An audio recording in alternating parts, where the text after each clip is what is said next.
This is Caitlin, your host of the NoSleep4Dramas Podcast, where we get no sleep and survive on coffee to watch just one more episode at night. Hello, and welcome back to another episode on the NoSleep4Dramas podcast. And we are back with, of course, an episode that everybody seems to like, and that is My Watchlist, what I am currently watching. And let me tell you, April is becoming, quote, get dramas off my current watch list month, and also rewatches. I know I said I was doing this in March too, and it kind of has just spilled over into April because I have become behind on a lot of stuff and I just need to get stuff off my watch list. Also, due to the fact that I have a lot of podcast recordings coming up, I had to get stuff off my watch list to make room. And then also, that's where the rewatches come into play. But I will say, because I have stepped back and I'm trying to get stuff off my watch list, I've actually completed a lot more things in April than I have in the previous months of 2025. Currently, I completed 5 movies, 3 anime, and 1 drama, which is a lot more than I can say for the rest of the month so far. And I have had all the anime and the 1 drama on my current watch list for at least one other watch list episode, if not longer than that. The animes I started in January. I was watching them as they aired. They ended in March, April. I know for a fact by the end of April, I'll have completed another anime and completed 2 more dramas by the end of April due to podcast recording. So April's looking to be a good month for me. By far will be my best month of completing dramas. I did look at the numbers, which I shouldn't have, and I'm going to be severely behind in terms of number of completed dramas by the end of the year compared to the rest of the years that I've been tracking, which is hilarious because my end of the year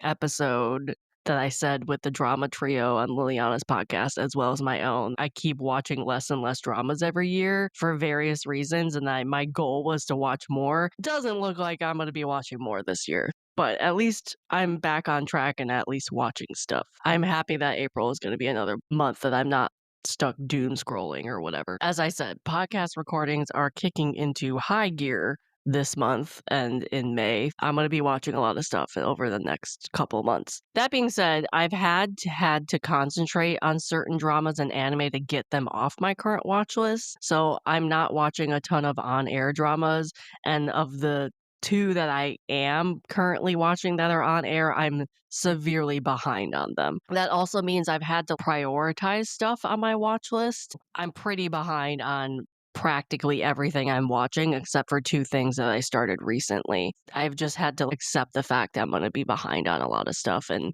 bringing in new things for podcast recordings and things, and maybe not get stuff off my watch list in a timely manner as I usually do, especially with having to start dramas and complete them for podcast recordings. But at least I'm still completing stuff. At least I'm still making podcast episodes and completing stuff. I'm okay with that. I'm okay with that, even though I am behind on things. I will have to prioritize dramas, especially in April and May, because there's a lot of recordings coming up. Hopefully, I can still send my work things around and get stuff off my current watch list and get things moving and not have things stay on my current watch list for months at a time, which I normally do. For some reason, though, I know I am watching a fair number of things, like number-wise. It's not like I'm only watching 2 dramas on my current watch list. I also feel at the same time, though, that I'm watching nothing because it's definitely less than what I normally watch, and also because I'm prioritizing certain dramas and stuff over others. Some of these things I've been watching for a while now are on the back burner, so it doesn't feel like I'm watching them currently. But I still am watching a fair number of things. I wish I was watching more, but I think I've also accepted that I'm probably just going to have a smaller current watch list, at least for the next couple months, than I normally do, just so I can easily get things off and on and complete things and not have things, as I said, not have things stay on my current watch list for months at a time or attempt not to. As always, though, I always have a long list of plan to watch, and there's just not enough time to watch everything I want to watch with all dramas coming out constantly and always having a backlog of dramas that I want to click play on. But we're rolling. We're rolling. And new dramas are still being added, and I'm still completing stuff. So I can accept that and be happy with that. If you have never listened to a watch list, a current watch list episode, the format of it is I talk about Korean dramas I'm watching. Then if there's any variety shows from Korea, then we move into Chinese content, dramas, and variety shows. Then it's normally J-dramas, anime, J-variety, and then Taiwanese and anything Thai after that. And then beyond that, if I'm watching an English-speaking show, which I rarely do, but once in a blue moon I will, that will be talked about at the end. So basically, anything I am watching, anything I am currently watching will be in this episode. And then at the very end, I'm going to talk about some things that I plan on adding to my current watch list due to various reasons. We are going to start with Korean dramas. I am currently watching 3, but I will say 2 of the 3 are kind of on the back burner because they're the 2 airing things that I'm watching, and I've had to put them on the back burner to prioritize other dramas. I haven't dropped either one of them because there are reasons why I like them still, or I'm curious about what's going to happen, so I haven't dropped them yet. First one up is Buried Hearts. I've talked about this before. It's ending, I think, next week, and I'm on episode 6, I want to say, 5 or 6. So I'm like in the middle. This drama still by far is one of my favorite things I'm watching currently. I cannot believe it's ending next week. I'm really curious how this is going to end. Early on, I know I was spoiled on a couple of things, but I have not been spoiled for the last, I don't know, month or so, which I'm really surprised about. I don't know if it's just I haven't been on the same timeline as everybody else, or not a lot of people are watching it. I'm not sure, but I, for some reason, have not been spoiled on this, and I don't know how I have not, because there was a time where it was just everywhere on my social media, which is why I got spoiled on some things in the beginning. I'm really curious how this is going to end, though. I really hope, I am praying that this sticks the landing, because from what I've watched, I love it. As I said, it's one of my favorite things I'm watching, even though I'm really behind due to prioritization. If this sticks the landing, I am positive, like 100% positive, this will be one of my favorite dramas of 2025, for sure. I know I have to get caught up. I'm probably not going to get around to finishing it next week, but I'm going to like work on finishing it slowly. But I'm just enjoying this. I'm not really mad about it that I get to watch this slowly. Park Hyung-sik in this role is killing it. It's probably my favorite. I love his dynamic.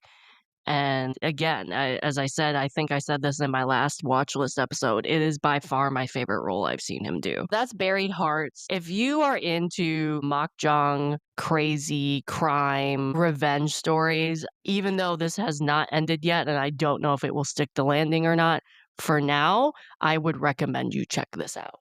The only other airing Korean drama I'm currently watching is The Art of Negotiation. I have not made any more progress on this drama since I watched it. I'm still interested, though, in continuing it.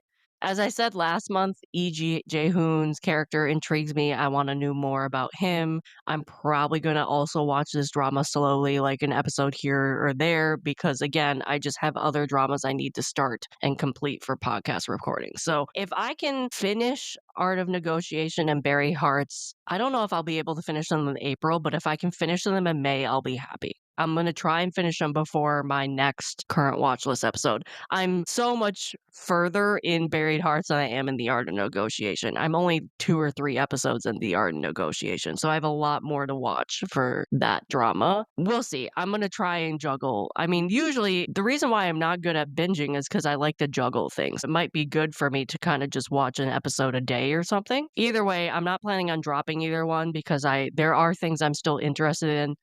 Especially with Art of Negotiation, because you have to be a certain type of person to like this, and I don't think a lot of people will like this. Again, though, I'm really early on, so I don't know if that feeling will change from what I have originally seen in the first 2-3 episodes. I was right when I said in my March current watch list that each episode is written as if it was like a procedural crime drama. The team that he built in 1 and 2 is given a problem or a crisis that they have to solve by the end of the episode or I don't know, the end of the episode and a half or something, and then they solve it, and then the next episode they are given this new crisis. At least that's the setup for now. I don't know if that has changed later on in the drama, but for now, it's a procedural type of thing, which normally I love because it's crime stuff. This is just business, professional, company, politics stuff in that format. I can see the intrigue with EJ Hoon's character is not going to be addressed until much later in the dramas. I will not be surprised if his entire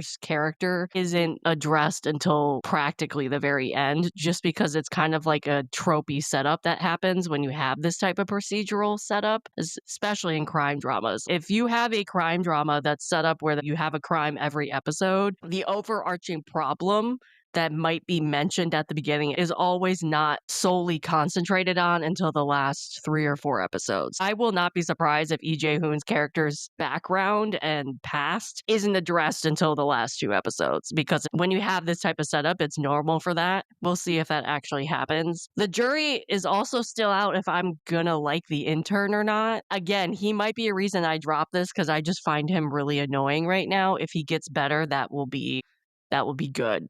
I might still be dropping this, but for now, I'm going to keep it on my watch list and watch more of it. It's very apparent also that the production of this drama did a ton of research into the profession of M&A, like mergers and acquisitions for this plot. It's very apparent that they deep dove into that subject matter. I think this will be a solid drama. It might not be my favorite thing I'm going to watch this year, but I think it could turn into a solid drama if you like that sort of setup. I have to watch more to decide if I'm actually going to continue this or drop it, though. I think it's too early for me to decide that, again, with prioritization and things. And the last Korean drama I am watching is actually a rewatch for a podcast recording I have coming up, and that is Connection. If you guys recall, this is one of my top Korean dramas of 2024. I'm excited to rewatch it.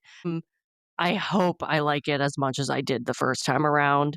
It's definitely one of my favorite crime Korean dramas I've watched in a while, and as I said, one of my favorites of 2024. It's also my favorite Ji-sung role to date that I've seen. I have not seen every single one of his dramas. For example, Devil Judge, I have not watched that yet. It's on my list to watch, I promise. But to date, from what I've seen, this is my favorite role of his. His acting in this is phenomenal, in my opinion. I hope it's not a fluke. I hope me liking this and praising this in 2024 is not a fluke, and I love it just as much as I did, because I really am worried. What happens, the reason why I don't rewatch crime dramas a lot is because I know everything that happens. I know the crime, I know the culprits, I know what's up. I just really hope that doesn't dampen my rewatch of this, because I know it's happened with other crime dramas in the past. But I am excited to talk about this in a podcast setting, though, because not a lot of people watch this in 2024, at least people that I um follow on social media. I didn't really have a lot of people to talk about this drama with. I'm excited to talk about this drama. And it's unique. It's a unique topic to be addressed in the crime sphere of Korean dramas. A cop who's addicted to drugs and works in the drug unit. I mean, that's really, really, really unique, especially knowing how harsh the drug laws in Korea are.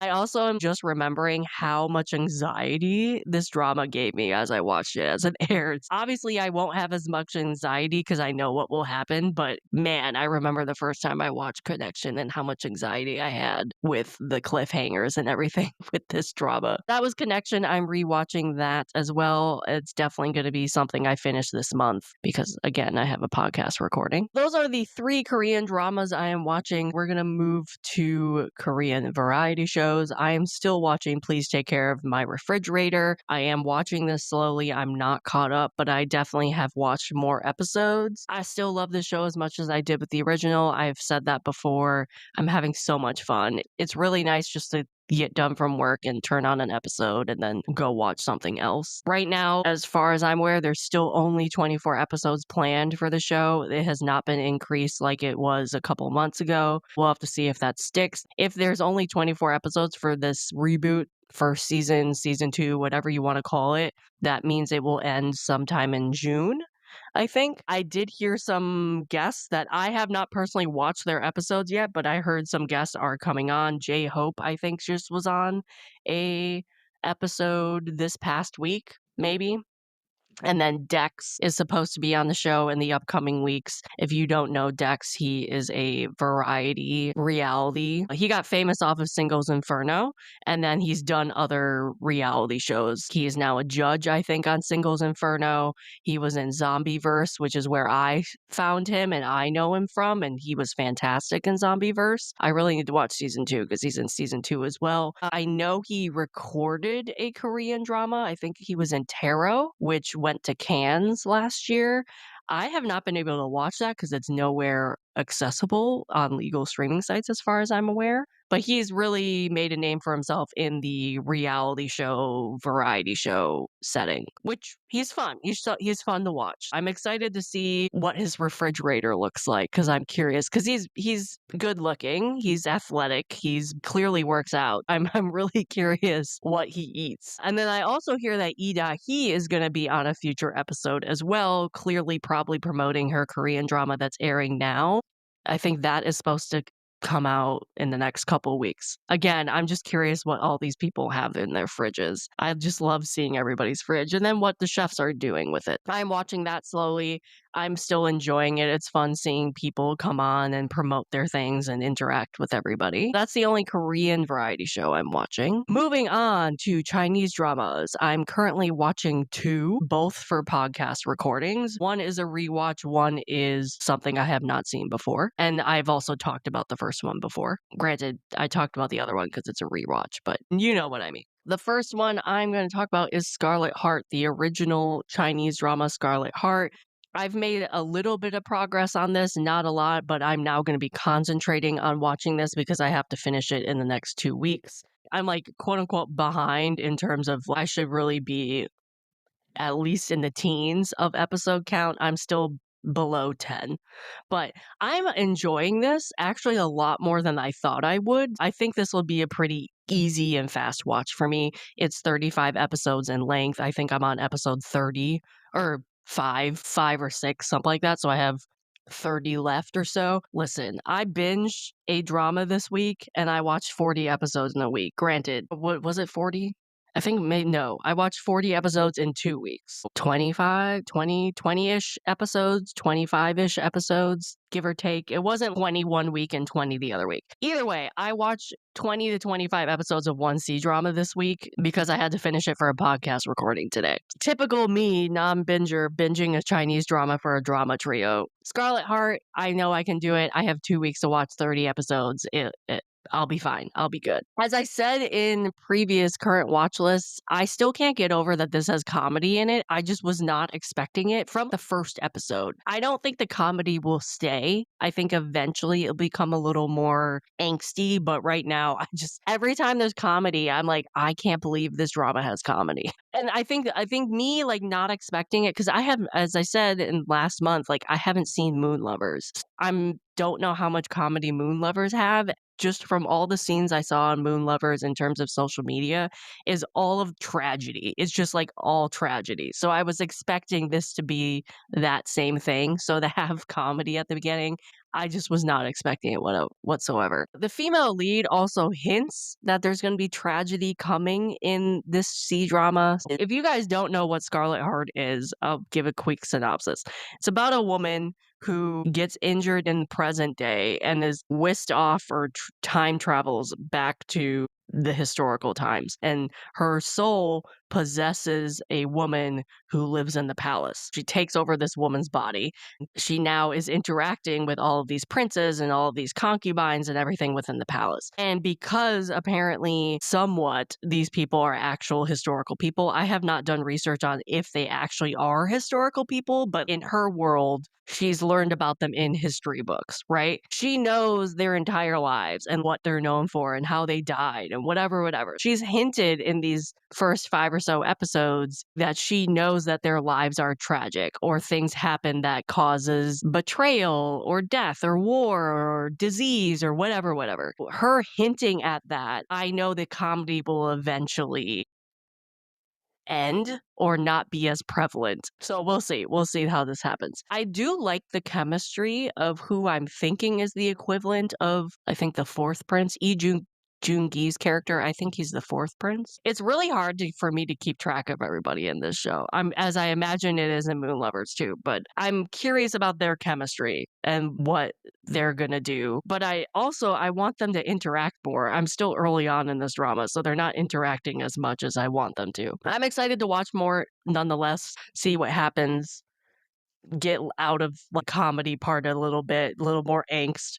This is going to be a side tangent. I love that I say that I don't like angst, but for some reason recently I really have wanted angst. Maybe it's just Chinese dramas, I don't know. But I've liked the drama that I just finished and I did a recording on, which you'll get in like next week, had angst in it. And I loved every second of it. And we actually mentioned it in the recording. But normally I'm like, I don't want angst. I don't want anything. I'm not good with angst. Recently, I'm like, give me all the angst. I don't know if I want to be crying my eyes out, sobbing, but maybe. I don't know. Anyway, I foresee that happening in Scarlet Heart, though. We'll have to see. We'll have to see.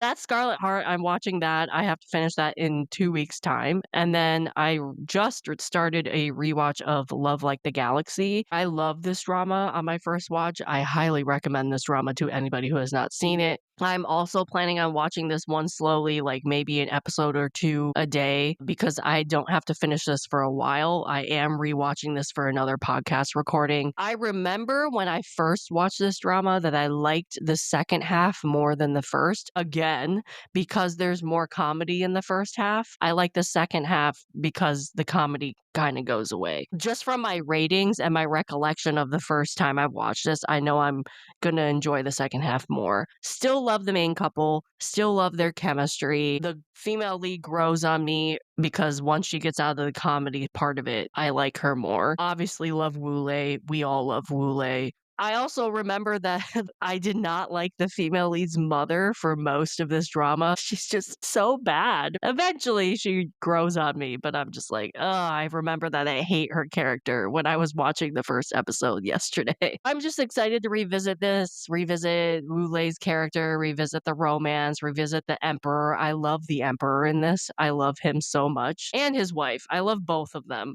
Maybe I'm just in the mood for politics, like palace politics, because Scarlet Heart is a lot of palace politics, and then Love Like the Galaxy has that as well. Maybe I'm just in the mood for that type of drama right now. If anybody wants to give me recommendations on palace politics dramas, clearly I want to watch them currently. Please comment or DM me your favorites. I would love to know. Those are the only 2 Chinese dramas I'm currently watching. And then lastly, I have finished all of my animes I was watching except for one. The one I'm still watching is My Happy Marriage Season 2. This took a huge backseat compared to everything else I'm watching. I haven't made any progress on this. And again, I think it's just because I should not have tried to watch this as it aired. I should have binged it because I think it was moving so slowly in the beginning. I just have not gone and watched it.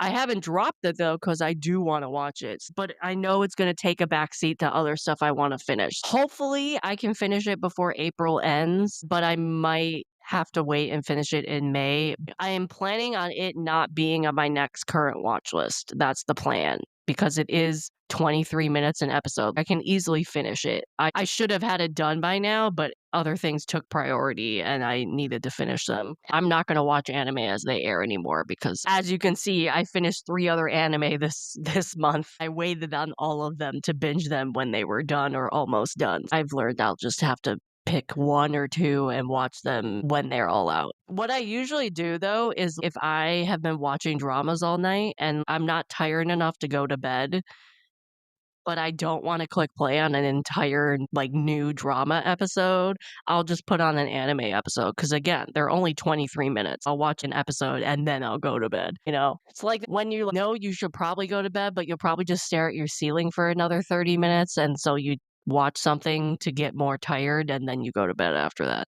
I think if I stick to that strategy, I will definitely finish this by the end of April. If not by the end of April, before my my May current watch list episode. And that's pretty much all I'm watching. This is going to be a shorter episode because, as I said, I'm watching stuff, but not like a ton of stuff. I do have a lot of things planned that I do plan to start, especially in the next couple weeks, end of April or May even. Some of the dramas I do plan to add to the first two I've named before. Actually, the first three I've named before. I'm just going to repeat them, but it's Hyperknife and Karma.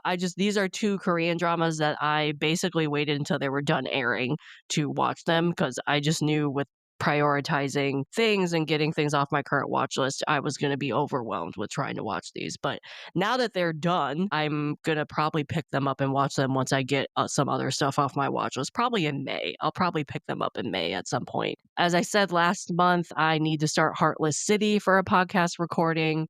And then Erased, I'm going to be watching the Japanese drama and the anime for a future podcast recording. I'm going to be rewatching Flower of Evil. I think this is my third time rewatching it for various podcast recordings. And now I'm rewatching it a third time for a podcast recording. Also in June, we have season 3 of Squid Game. I need to watch season 2 and season 3, so that might be on my list.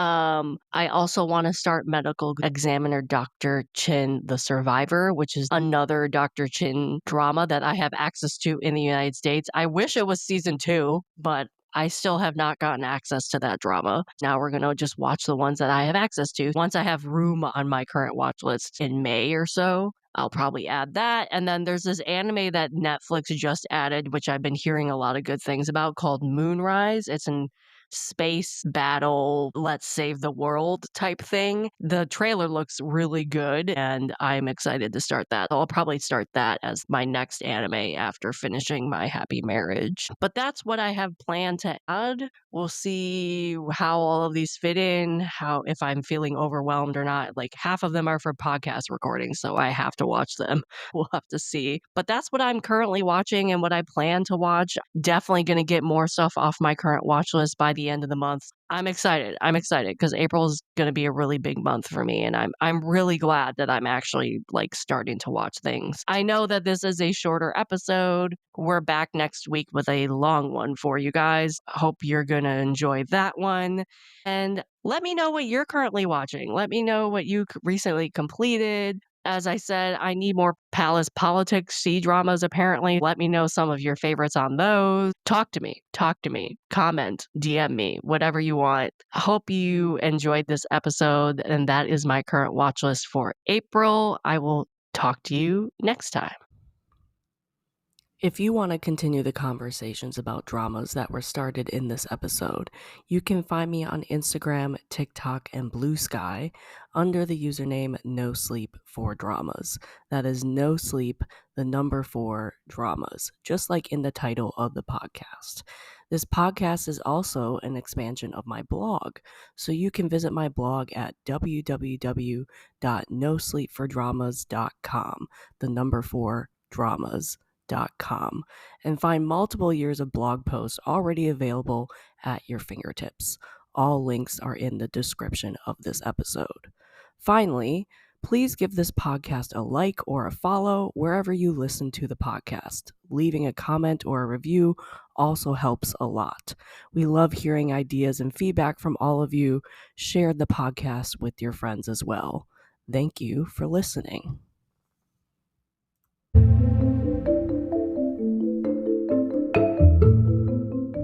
This has been an episode of the No Sleep for Dramas podcast, and I am your host, Caitlin.